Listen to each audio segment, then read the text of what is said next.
হারামি, তুই আমাকে ছাড়। কেন জান?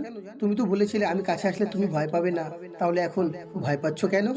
বাজে ছেলে, তোকে কে ভয় পায়? এই তো ভয় পাচ্ছ। তোর মতন কুত্তা ছেলেকে দেখে কে ভয় পাবে? তুই আমার কাছে আসলে ঠোঁটের 12টা বাজিয়ে দিস। আরে বেবি, এভাবে কেউ বলে নাকি? আমি তো তোমাকে আদর করি। তোর আদরের গুষ্টি মারি। কেন বেবি, তোমার ভালো লাগেনি? আমার তো হেভি লাগে তোমার ঠোঁটগুলো। বাজে ছেলে একটা, তুই আমাকে কিস করলে লিপস্টিক খেয়ে তুই। বেবি, লিপস্টিকটা কে দেয় ঠোঁটে, আমি না তুমি?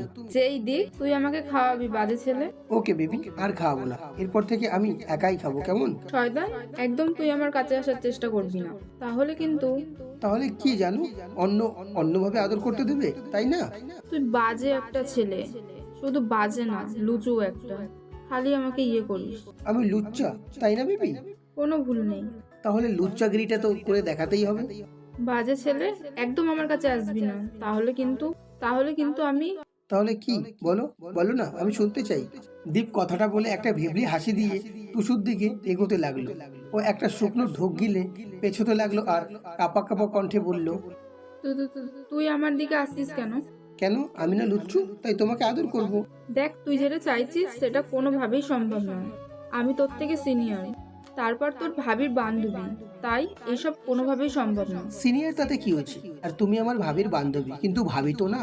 আর হলেই বা কি, এখন তো আমার ভাইয়ের সাথে তোর ফ্রেন্ডের বিয়ে হয়নি, তাহলে ভাবি হলো কি করে? হবু ভাবি।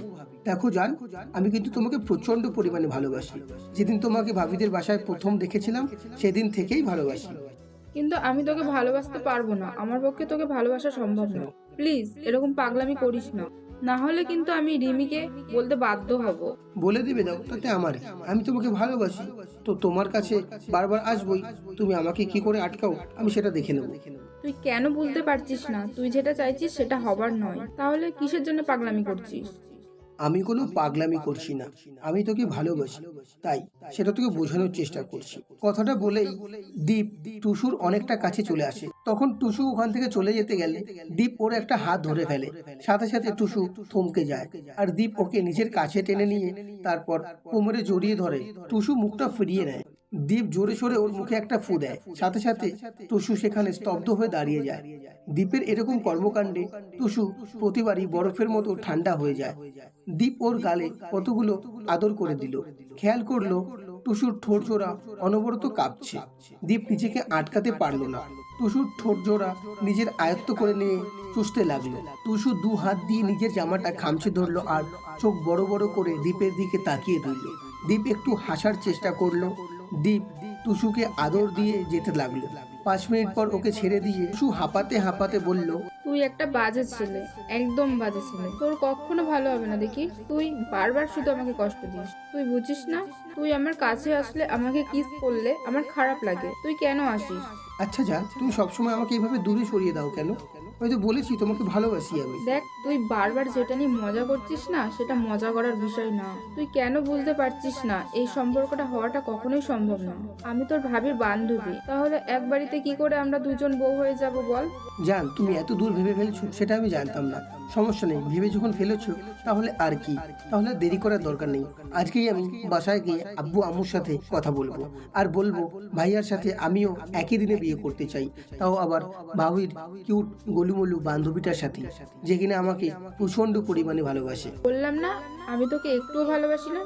তুই ভুলে এসব কথা বলবি না। দেখ, তুই দ্বিতীয়বার যদি আমার সাথে এইরকম করার চেষ্টা করিস, তাহলে কিন্তু আমার থেকে খারাপ কেউ আর হবে না। কিন্তু আমি তো তোমাকে ভালোবাসি, তোমার সাথে দুষ্টুমি আর পাগলামিগুলো না করে থাকতে পারি না।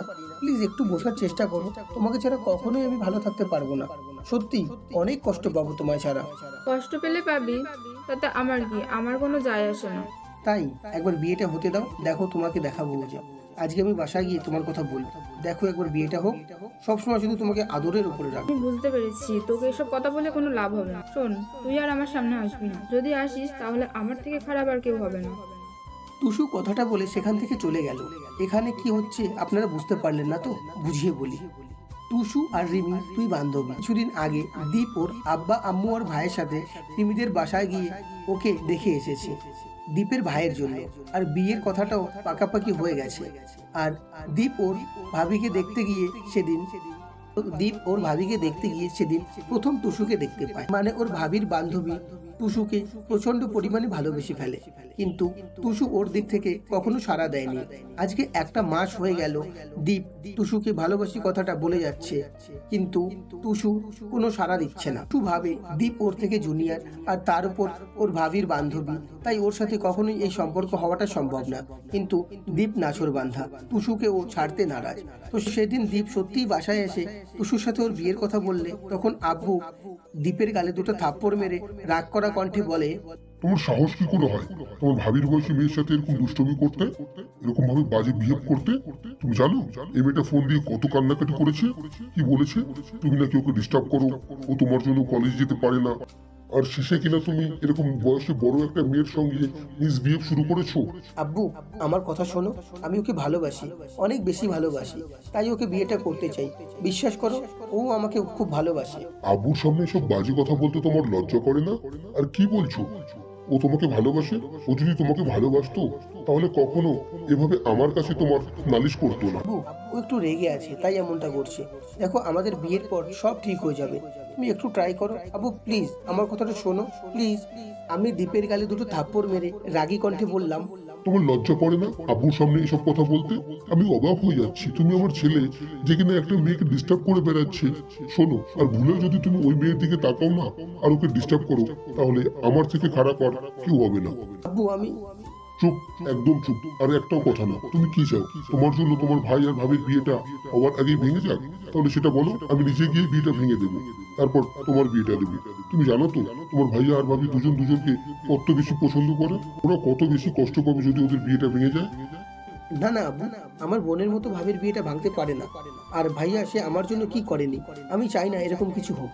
তুমি চিন্তা করো না, আমি আর কখনো টুসুর সামনে যাব না, ওকে ডিস্টার্ব করব না। ওকে ডিস্টার্ব করা তো দূরে থাক, ও আর আমাকে কখনোই দেখতে পাবে না।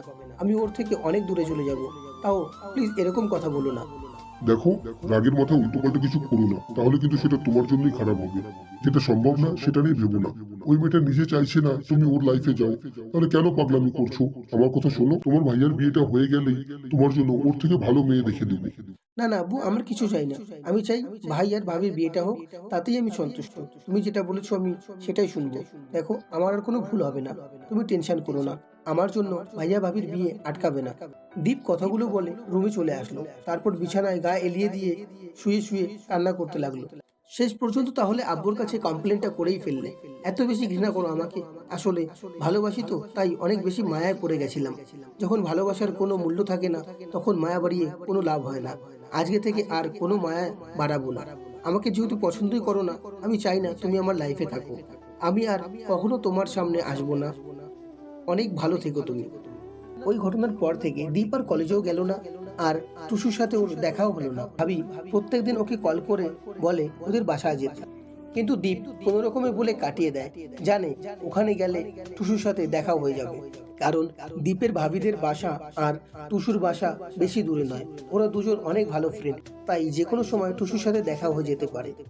15টা দিন মাঝে কেটে গেছে, আর এর মাঝেই দীপের ভাইয়া ভাবির বিয়ের দিন ঠিক করা হয়ে গেছে। আর দীপ এই 15টা দিনে যেন নিজেকে পুরো এলোমেলো করে ফেলেছে। বাসা থেকে বের হয় না, ঠিক মতো খাওয়া দাওয়া করে না, এক প্রকার নিজেকে ঘর বন্দি করে ফেলেছে।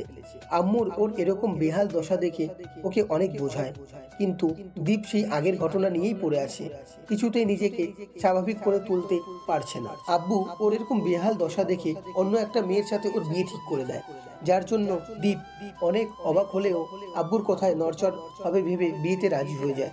তারপর ঈশানের ভাইয়ার বিয়ের দিনই ওর বিয়েটা হয়ে যায়। আর এখন দীপ বাসর ঘরের সামনে দাঁড়িয়ে আছে। বেশ কিছুক্ষণ দাঁড়িয়ে থেকে আম্মুর জোরাজোরিতে ভিতরে ঢুকলো। দীপ আসতেই যে মেয়েটার সাথে ওর বিয়ে হয়েছে, অর্থাৎ ওর বউ, এসে পায়ে হাত দিয়ে সালাম করে বলল, দেখেন আমি আপনাকে কখনো দেখিনি, আর চিনিও না জানিও না, তাই বউ হিসাবে মেনে নিতে অনেক সময় লাগতে পারে। জানি না কখনো ভালোবাসতে পারবো কিনা। কেন ভালোবাসতে পারবে না? কারণ আমি অন্য একজনকে ভালোবাসতাম, কিন্তু সে আমাকে ভালোবাসে না। আমি জানি না আপনাকে কখন ভালোবাসতে পারবো কিনা, কিন্তু যখন একবার বিয়েটা হয়ে গেছে, তখন আমার আপনার প্রতি একটা দায়িত্ব আছে। আপনি কখনোই দেখবেন না যে সে দায়িত্ব বেনিয়ম হয়েছে। যদি ভালোই না বাসতে পারবে তাহলে বিয়েটা করেছিলে কেন? আব্বুর কথাটা রাখতে কখনো তার কথা ফেলতে পারিনি তো, তাই। আপনার আব্বুর কথা রাখতে তুমি আমাকে কষ্ট দেওয়ার জন্য বেছে নিলেন, আর কাউকে পেলে না? আই এম সরি, আপনি আমাকে ক্ষমা করবেন, আমার পক্ষে আপনাকে ভালোবাসা সম্ভব না। দীপ কথাটা বলে শেষ করতে পারলো না, তার আগেই মেয়েটা যেন রণমূর্তি ধারণ করলো। ও দৌড়ে এসে দীপের পাঞ্জাবির কলারটা হপ করে ধরলো আর মাথা থেকে ঘোমটা ফেলে বলতে শুরু করলো, তুই আমাকে ভালোবাসতে পারবি না গুপ্তা? তোর সাহস কি করে হয় তুই অন্য কাউকে ভালোবাসার? একদম খুন করে ফেলবো যদি এরকম উল্টোপাল্টা কথা বলিস। তুমি না মানে আপনি এখানে কি করছেন? কেন, এখানে অন্য কারোর থাকার কথা ছিল? না মানে আসলে এখানে তো আপনার থাকার কথা না, এখানে তো আমার বউয়ের থাকার কথা। আমি তোর বউ? কি বলছেন কি আপনি? কেন, আমার কথা তোর বিশ্বাস হয় না? আর এই কুত্তা, তুই কলেজে যাওয়া বন্ধ করেছিস কেন? আর রিমিদের বাসায় যাওয়া বন্ধ করেছিস? তুই জানিস তোকে না দেখতে পেয়ে আমার কতটা কষ্ট হয়েছে? কেন আপনার কষ্ট হবে কেন? আর আপনি তো আমাকে ভালোবাসেন না, তাহলে কষ্ট হবে কেন? ভালোবাসি আমি, কষ্টটা আমার হবে। তাহলে আপনি কেন কষ্ট পেলেন? কিসের জন্য কষ্ট পেলেন আপনি? কারণ এখন আমিও তোকে ভালোবাসি। তুই বুঝতে পারিস না আমার কষ্ট হয়? দেখেন, মজা করবেন না, আমি জানি আপনি আমাকে কখনো ভালোবাসতে পারবেন না। দেখেন, এখানে আমার বউয়ের থাকার কথা, তাহলে আপনি ওকে কোথায় লুকিয়ে রেখেছেন বলুন? আমি বুঝতে পারছি না, আপনি একটা গুন্ডি মেয়ে তো, তাই হয়তো ওকে অন্য কোথাও লুকিয়ে রেখেছেন। ঈশান, বিশ্বাস করো আমি তোমার বউ, এখানে আমারই থাকার কথা। দেখেন, যেখানে আপনি আমাকে ভালোবাসেন না সেখানে বিশ্বাস করে কি করে? আপনি হয়তো মজা করছেন, প্লিজ এখান থেকে যান আর আমাকে থাকতে দিন। ও দাঁড়াও, তুমি বিশ্বাস করবে একটু পরে। টুসু কথাটা বলেই ওদের চার ঠোঁট এক করে দিল। টুসু 10 মিনিট দীপের ঠোঁটের উপর রোমান্টিক অত্যাচার চালিয়ে তারপর ছেড়ে দিয়ে ওর বুকে মুখ লুকানো। এবার দীপ ওকে খুব শক্ত করে 2 হাতে জড়িয়ে ধরলো আর সেই ভালোই তো বাসলে, তাহলে এত কষ্ট কেন দিলে? সরি বাবু, আর কখনো এরকম হবে না। কষ্ট দিয়েছিলাম বলেই তো আব্বু আম্মুকে নিজে গিয়ে বলেছি আমি তোমাকে বিয়ে করব, তাই যেটা হওয়ার হয়েছে। তাহলে সবটা তোমার প্ল্যান, না হলে আব্বু আমাকে কখনো বিয়ে দিত না, তাই তো? কেন, তুমি না বলেছিলে তুমি আমাকে বিয়ে করবে? তাহলে এখন কেন অবাক হচ্ছ? আমি না হয় সেটা সহজ করে দিলাম। হ্যাঁ, সেটা তো বুঝলাম, কিন্তু এখন তো চুপ করে থাকলেই হবে না। তাহলে? তাহলে আর কি, T20 শুরু করব? আমি কি বারণ করেছি? এখন তো আমি তোমার বউ, এখন তুমি যা খুশি তাই করতে পারো। ভিডিওটি ভালো লাগলে অবশ্যই লাইক কমেন্ট শেয়ার করতে ভুলো না। আবার দেখা হচ্ছে তোমাদের সাথে পরবর্তী ভিডিওতে। তার জন্য অবশ্যই চ্যানেলটাকে সাবস্ক্রাইব করে নিও। চলো বাই।